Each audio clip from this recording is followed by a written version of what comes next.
En 2005, José Mourinho est suspendu pour les quarts de finale de Ligue des Champions. Il est à l'époque l'entraîneur de Chelsea et son équipe affronte le Bayern Munich. Ne voulant pas vraiment respecter les consignes de l'UEFA, le Portugais entrera par effraction dans les vestiaires, à midi, donc 7 heures avant l'arrivée des joueurs. Les officiels de l'UEFA le chercheront partout, sans succès. Mourinho s'était caché dans un panier à linge pour pouvoir parler à ses joueurs avant le match. D'ailleurs, il a confié à beIN Sport quelques années plus tard qu'il a failli mourir étouffé ce jour-là.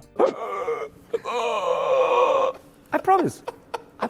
Cette anecdote définit plutôt bien l'entraîneur qu'est José Mourinho. C'est un entraîneur avec des idées, un réel tacticien, prêt à tout pour mener à bien ses objectifs. Il analyse un club et ses failles dans les moindres détails, séduit tout le monde et agit en réel leader. C'est un meneur d'hommes qui arrive à responsabiliser tout le monde. En janvier 2002, il remplace Octavio Machado à la tête du FC Porto. Dès sa première conférence de presse, il assure qu'il sera champion avec ce club. 2 ans et demi et 108 matchs plus tard, José Mourinho est le champion du Portugal 2 saisons de suite. Il remporte la Coupe et la Supercoupe du Portugal en plus d'une Ligue Europa et d'une Ligue des Champions.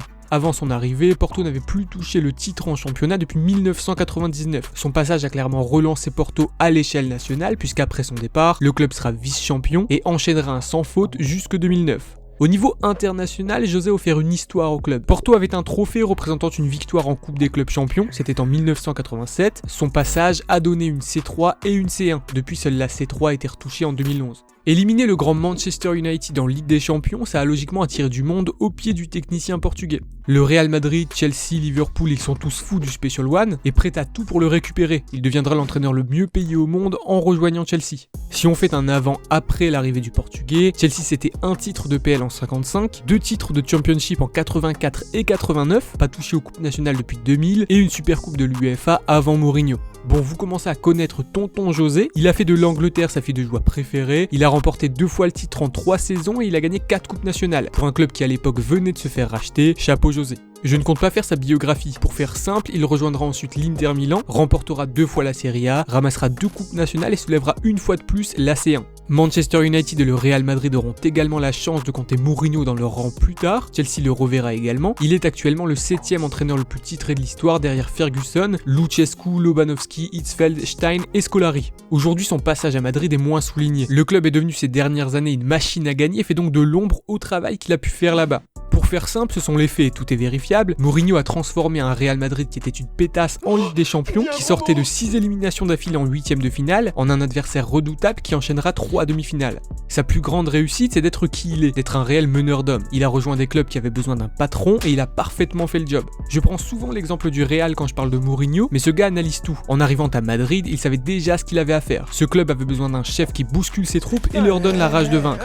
Il l'a fait quasi tout de suite, il a rappelé à tout le monde que le Real Madrid est un club qui compte dans l'histoire, que les résultats récents étaient une honte pour tous ceux qui ont un jour porté ce maillot, que la médiocrité ne pouvait pas être tolérée, n'avait pas de raison d'être. Il a simplement expliqué à un groupe en manque de rigueur qui n'était pas venu pour se faire piétiner en Coupe d'Europe. En gros, moi, Mourinho, je sais gagner, je l'ai prouvé. Vous m'avez prouvé à travers vos dernières prestations en Europe que vous acceptez de vous faire pisser dessus. Je peux vous montrer comment gagner, comment grandir, mais vous devez me suivre. Malgré toutes ces réussites, José est également détesté par pas mal de monde, peut-être même par la majorité. Dans celle-ci, je ne compte pas les nouveau-nés qui lui reprochent uniquement ses embrouilles avec le dabber de Manchester United. Mourinho ne fait pas dans le social, il fait dans l'efficace. Si la majorité des entraîneurs aiment tailler des pipes aux stars de l'équipe, Tu mets un euro dans le bocal, gros mot, ça suffit. lui préfère les responsabiliser, leur dire que leurs réussites passées doivent amener un comportement exemplaire. Si son groupe se foire dans un match qui était largement à leur portée, le Portugais s'énerve contre ses stars et c'est elle qu'il montre du doigt, pas les autres. Par logique, les autres ne savent pas gagner, ils n'ont pas cette culture. Ceux qui ont un gros salaire, un gros palmarès et donc une grosse place dans le vestiaire, doivent porter les autres à la victoire. C'est une façon de faire qui énerve beaucoup de stars, mais qui transforme également des joueurs talentueux en leaders et meneurs d'hommes.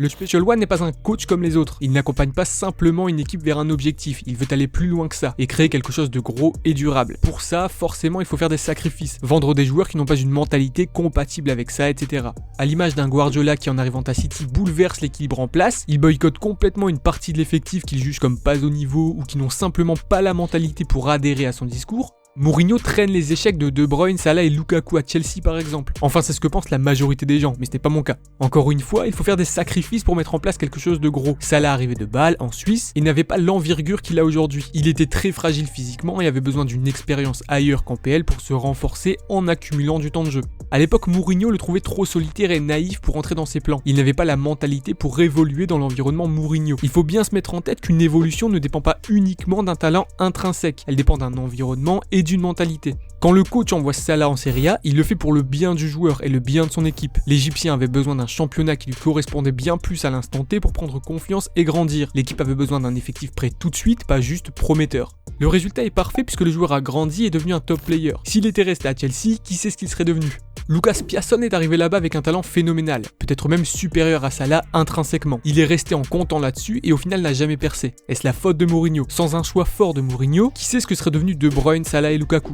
Peut-être qu'ils seraient aujourd'hui tous les trois devenus des éternels espoirs comme Piasson, Kakuta ou Boyan. Au final, ces choix forts de Mourinho ont payé, pas pour son club de l'époque, mais pour le football en général, et c'est le principal. D'ailleurs, Kevin De Bruyne avait parlé de sa situation à Chelsea dans une interview. Il avait avoué que c'est son comportement qui lui avait fait défaut, pas Mourinho. Parlons désormais de son passage à Manchester United. Beaucoup le voient comme un échec cuisant, comme une illustration parfaite du fait qu'il soit dépassé par le football moderne et plus à la page pour s'imposer. Étant donné qu'ici on ne réfléchit pas comme des ploucs, Mourinho est un entraîneur du passé. On va bêtement et simplement utiliser la méthode du avant-après pour juger le travail de tonton José, celui qui a blacklisté Casillas au Real Madrid parce qu'il était persuadé que c'était une taupe. Petite info gratuite, comme ça c'est cadeau. Avant l'arrivée de Mourinho à Manchester United, en mai 2016, les Red Devils n'avaient pas gagné de titre depuis 2013, année durant laquelle la bande à David Moyes, successeur de Ferguson, remportera la Community Shield. Juste avant son départ, Ferguson soulèvera la PL. Mourinho arrive donc dans un Manchester United en crise. Un Manchester United qui ne gagne plus rien depuis le départ de Ferguson. Je mets la Community Shield de côté parce qu'elle est gagnée dans la dynamique du groupe formé par Ferguson. La finale se jouera le 11 août 2013, donc 3 mois et 3 jours après le départ de la légende.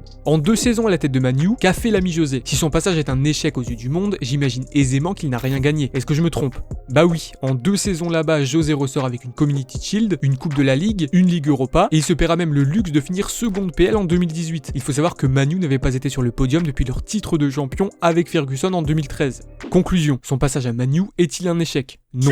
Pour appuyer mes propos sur le roi José, je vais utiliser une interview d'Ander Herrera, ex-soldat de Mourinho qui l'a relancé avec Manchester. Suite au départ du coach portugais, celui-ci dira que ce n'est pas juste de blâmer les autres. Quand vous avez fait une mauvaise saison, les joueurs sont responsables à 75%. Il est très facile de licencier un entraîneur, mais c'est la faute de chacun d'entre nous. J'ai un énorme respect pour José Mourinho, il a tout essayé, la première saison avec lui a été assez réussie, ensuite nous étions second et avions beaucoup d'attentes pour cette saison, mais cela n'a pas fonctionné. Et maintenant, que va devenir le Special One ? Quel projet, quel club est susceptible de relancer la machine à trophées qu'est le grand José ? Il y en a 2. Il y a le Paris Saint-Germain, club qui est exactement dans la même situation que le Real Madrid qu'il a redressé il y a quelques années, club le plus détesté de France, ce qui colle parfaitement avec son image, club qui est à la recherche d'un réel leader, ce qui est justement José Mourinho, club qui est un ennemi du FC Barcelone depuis quelques années maintenant, tout comme José qui était le premier à dire en conférence de presse que le Barça était un club qui copinait avec l'UEFA, et il y a le Real Madrid, un club particulier pour le coach, il est très attaché à ses couleurs et entretient d'excellentes relations avec Florentino Pérez.